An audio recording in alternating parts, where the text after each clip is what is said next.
Сәлем достар, бүгін десерт чия пудингін дайындаймыз. Ең алдымен біраз қасық толтырып чия дәнін саламыз.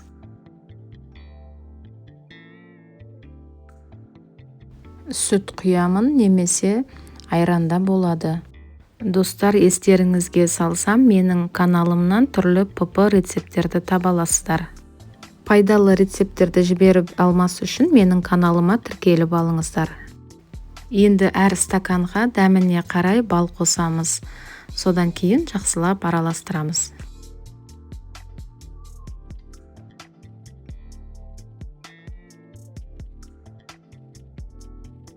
Енді чия дәндері ұлғайып, қоюлану үшін тоңазғышқа 8-9 сағатқа қалдырдым, яғни түнімен тұратын болады.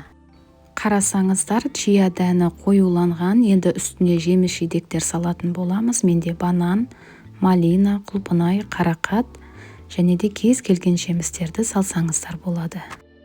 Чия дәндері омегаға бай, арықтауға, организмді шлактардан тазалауға, иммунитет көтеруге және көптеген пайдасы зор.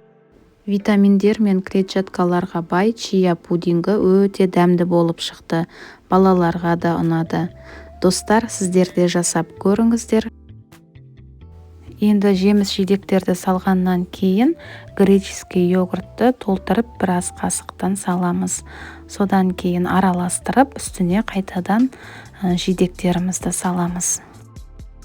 Достар, видео пайдалы болса, каналыма тіркеліп кетіңіздер.